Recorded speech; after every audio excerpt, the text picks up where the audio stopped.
Tropes Media. Browse popular forums videos. Join login. Top of form. Bottom of form. Follow TV tropes. Edit page. Related. History. Discussion. To do. More. Follow. Metaphor ReFantazio. YMMV. Video game. Awesome. Awesome music. Characters. Funny. Heartwarming. Nightmare fuel. Trivia. WMG. YMMV. Image links. Create subpage. Create new. Analysis archive derivative work. Fanworks Fanficari CS Fridge Haiku Head Scratchers Image Source Laconic Media Notes Newsletter. Playing with quote source quotes recap referenced by shocking tearjerker timeline. Abandoned shipping. Despite the confirmed lack of romance with followers, a few saw preemptive shipping with the traveling boy before the game's release, Juna being the most common. The reveal that she's using a glamour to look like an adult and her true form resembles a child makes this much less palatable. That said, others have expressed that Juna is the same age as the protagonist, it's just that Nydia are naturally little people, and thus how she looks doesn't matter, especially given her preferred form is how she appears for most of the game and prefer to be recognized by. Others have conversely shot back saying that it's still somebody who looks like a child in her true form, thus any romance is inherently suspect, especially with Juna's backstory as a former slave.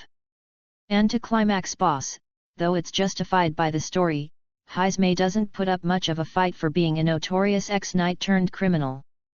Most difficulty comes from figuring out the trick to his doppelganger attack, and an attentive player or one who's fought Anjoki in Nocturne might catch it immediately. By that point, he doesn't have much health or defense, nor does he hit hard. Tropes are tools, however, as this foreshadows him being innocent of the kidnappings you're investigating and serves as a breather after Homo Butera. See that one level. Best level ever, for those who are fans of Etrian Odyssey, Dragon Temple is this. The dungeon is, in essence, one huge homage to the game's fifth stratum, down to the reveal of the world before. aka Shinjuku.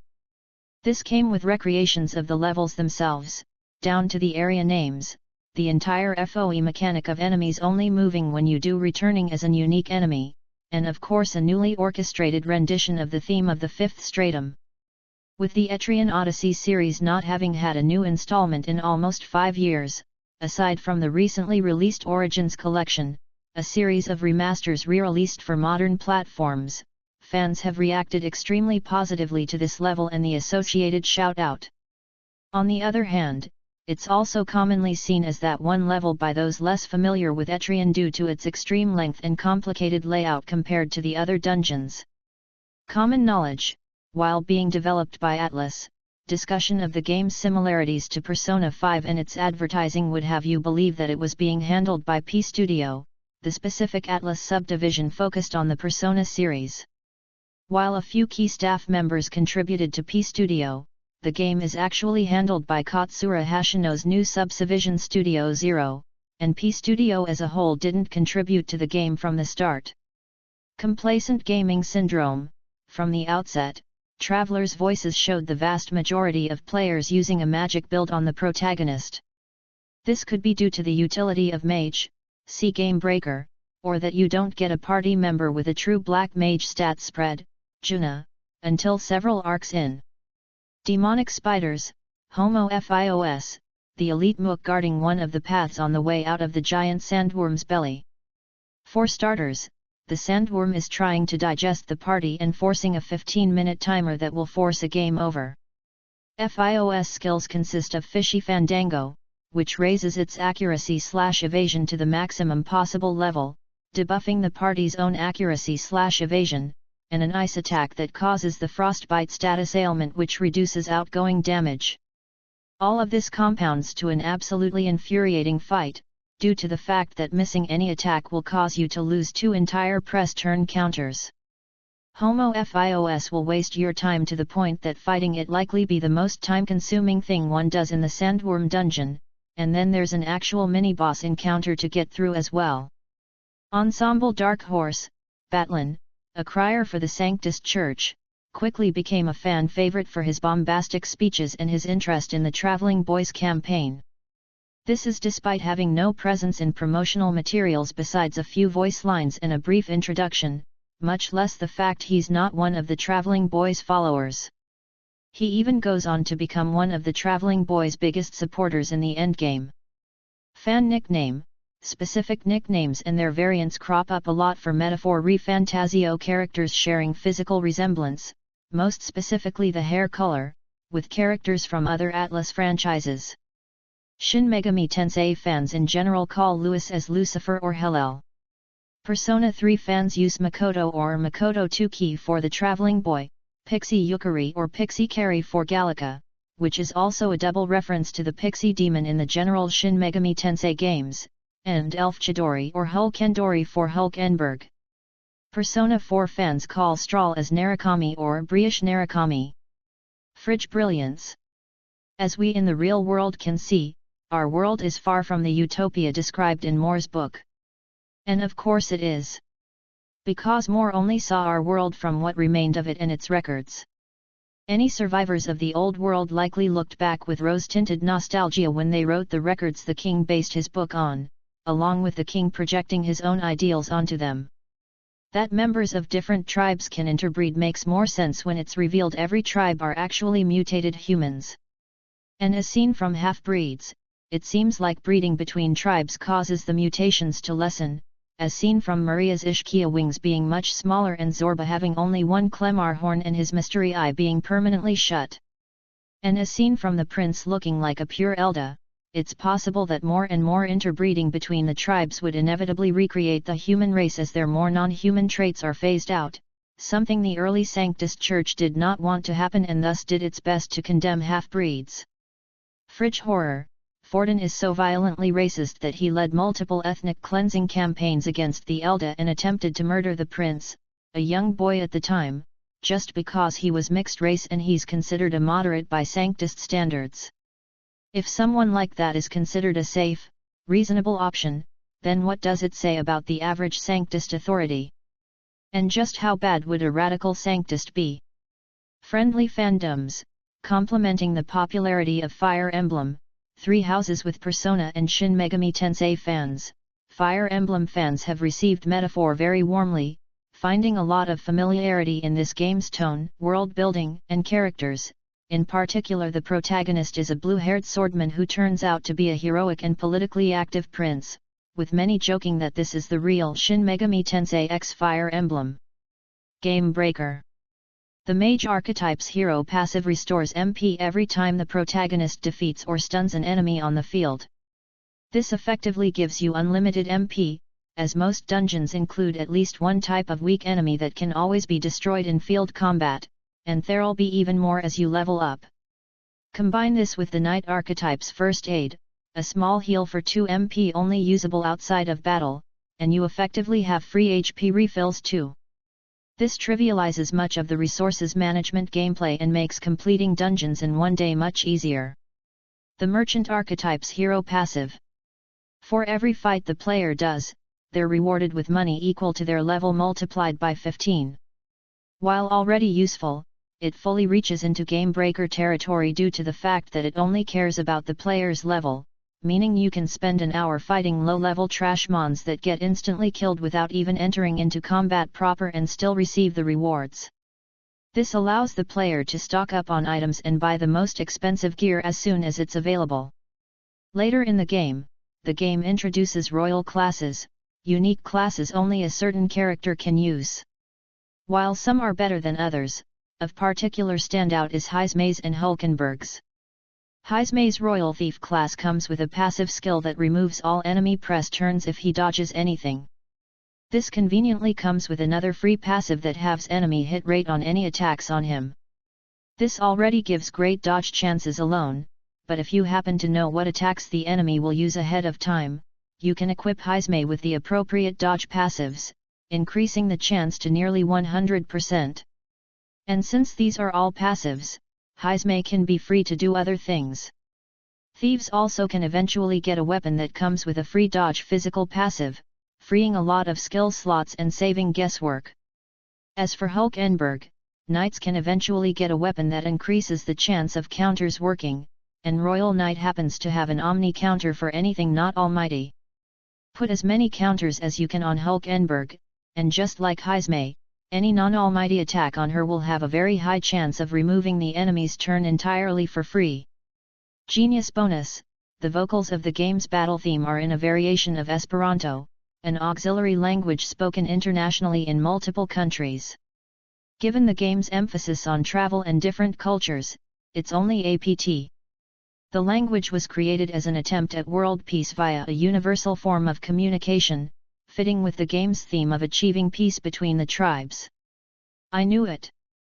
Meta example: when speculating the game's English voice cast, Caleb Yen and Stuart Clark being the voice actors of the traveling boy and Strahl were very common assumptions based on what little voice clips had been heard, which was confirmed in many news sites, like Anime News Network, ahead of Gamescom 2024. Gria's death was called all the way back when he was revealed as a party member, due to not only his lack of presence in any Gauntlet Runner footage, but because one of the first trailers of the game had a shot that included characters that had been confirmed as party members, alongside future ones, but lacked Grias. Many fans pre-release correctly guessed that Louis was not the one who cursed the prince, though in something of a meta-twist fewer saw coming he's still the big bad in spite of this.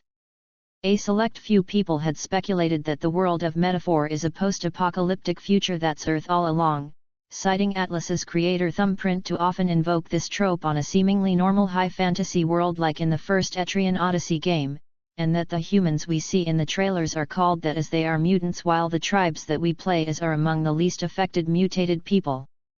Apart from the reveal that the Elda tribe are the sole remaining unmutated humans due to being able to live out in shelters, this turned out to be exactly correct. Improved second attempt. Basilio could be seen as one to Haru from Persona 5, a similar late-game party member. A common complaint towards Haru was that because of how late she joins, one would rarely have a reason to do her social link or add her to their likely already ironed-out team build, with the worst of it being that it was hard to get attached to the story of such a late arrival. Basilio and Fidelio begin getting spotlights in the story in Brilhaven, giving them moments of characterization before straight-up accompanying the party and working with them during Virga Island. When Basilio officially joins in Altaberi, it means that he's had 2 entire arcs to make himself known as a character in the narrative, and with how the game encourages you to have each character learn multiple archetypes, gives a reason for why the player should do his follower story to power up the Berserker line so late into the game. Similarly, Gallica is seen as one to Morgana, also from Persona 5. While both are the exposition fairy and sometimes vitriolic best buds to the rest of the cast in their respective games, some might argue that Morgana pushed the vitriolic part of the latter too far, with large chunks of his screen time dedicated to his constant putting down of Ryuji. An entire arc centered around him getting frustrated with the rest of the team's treatment towards him and his own angst, which came across as can't take criticism due to him commonly being characterized as a hypocrite.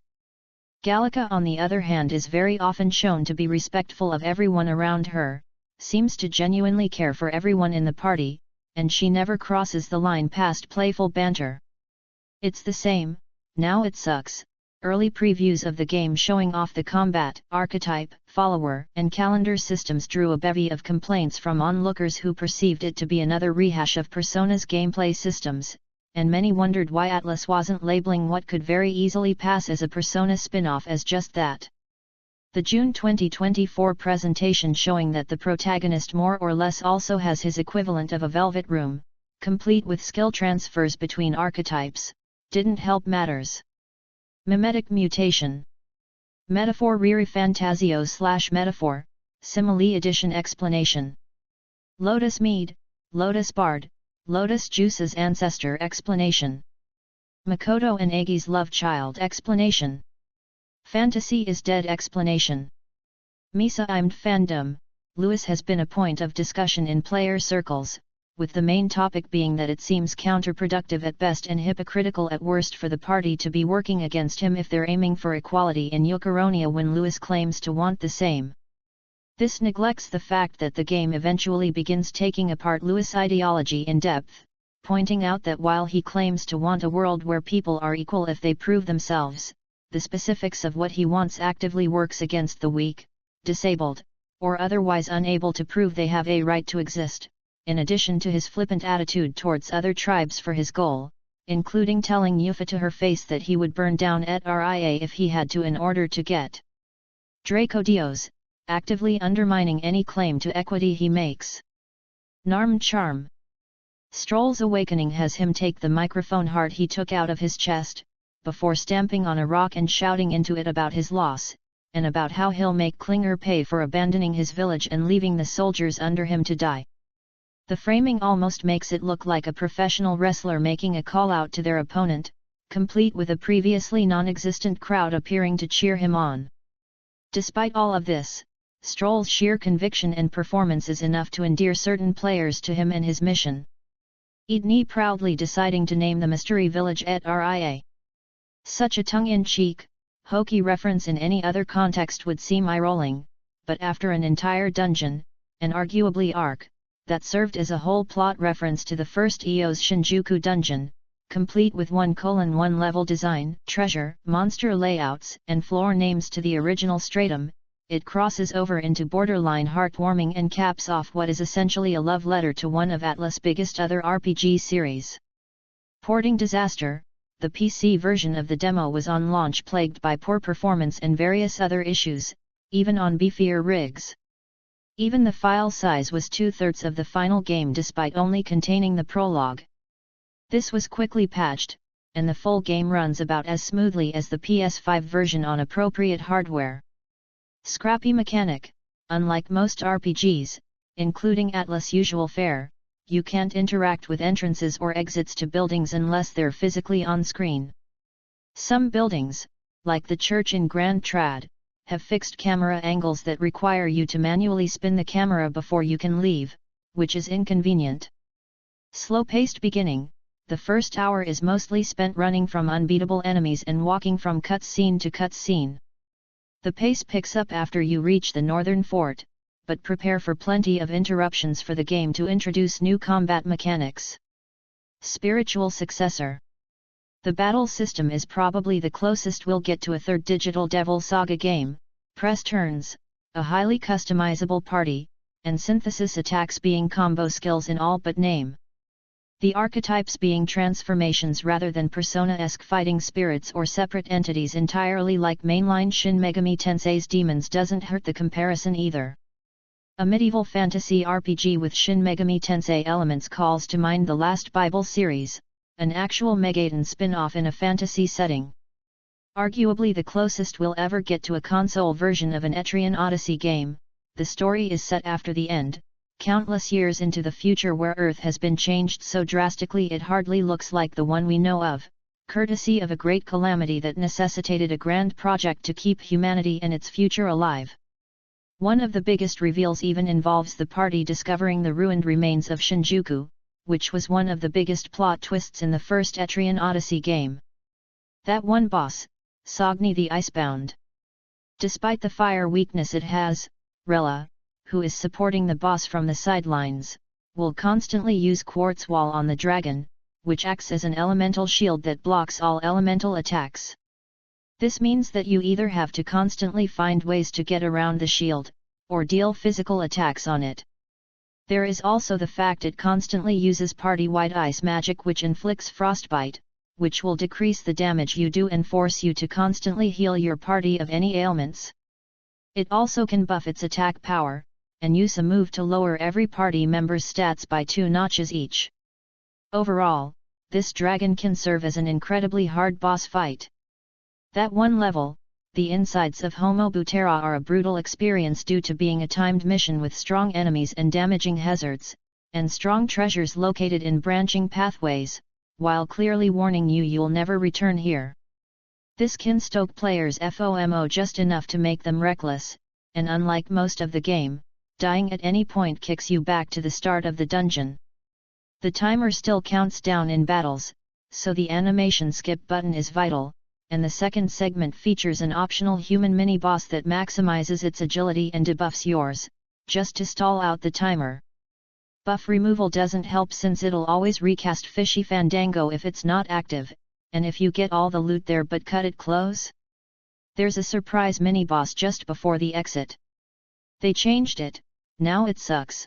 While the presence of the follower system in general has been somewhat contentious, many a fan has been disappointed at the announcement that bonds will not have romantic options, with the common complaint being that it removes an enjoyed aspect of Persona's social sim mechanics. They wasted a perfectly good character. Many feel that, with her ideals on racial equality, unique design, and being a legendary bounty hunter with a clear character class, Katharina easily could have been a party member instead of a follower. The other election candidates all have unique designs, personalities, and backgrounds, along with lore the player can gather from the memorandum and occasionally talking to NPCs in towns. Despite their bombastic introduction in the beginning of the race, most of them minus Katharina and Edney immediately fade into the background, only serving as mini-bosses on certain gauntlet runner routes, most of which end with them forfeiting the race after one loss. Rudolph, Milo, and Loveless manage to hold out longer than most, with the player able to interact with them in the Brylehaven area on certain days or locations, but they still don't really do much, which is especially egregious when Rudolph somehow manages to get to third place on the King's Rock off-screen.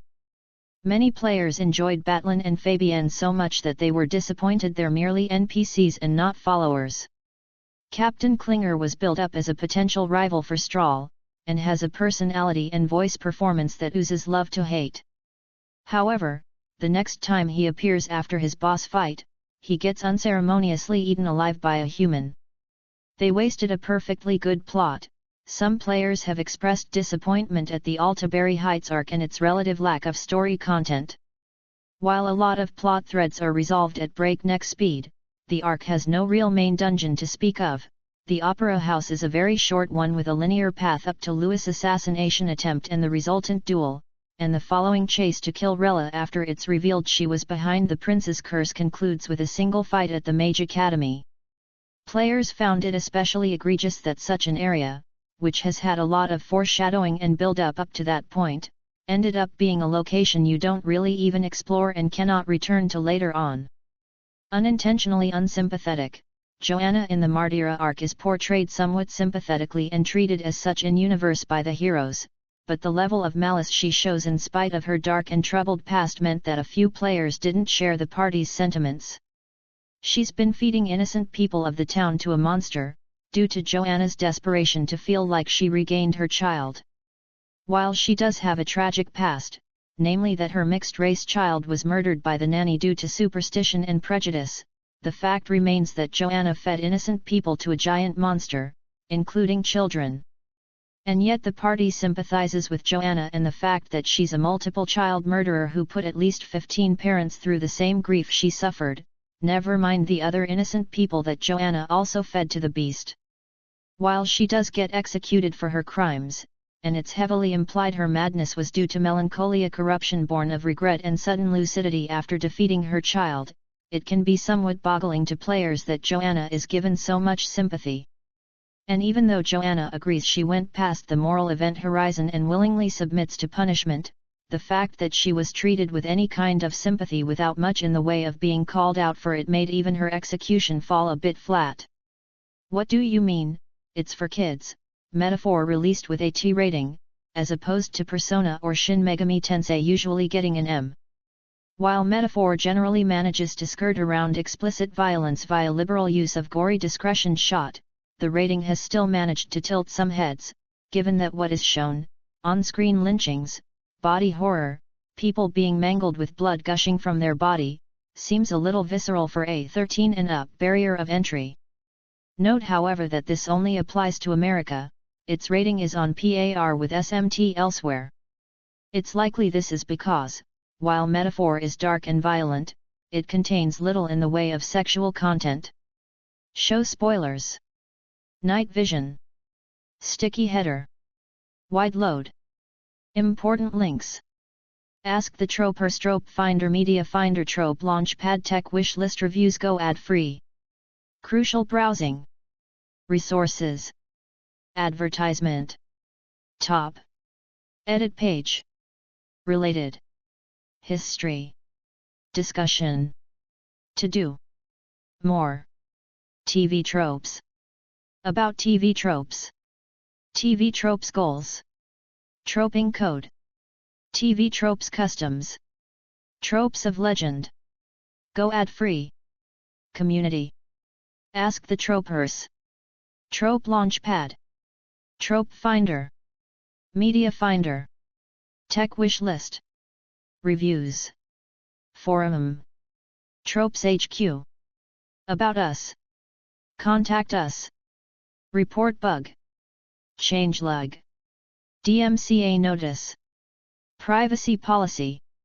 TV Tropes is licensed under a Creative Commons Attribution Non-Commercial Share Alike 3.0 Unported license. Permissions beyond the scope of this license may be available from Thesta FF at tvtropes.org.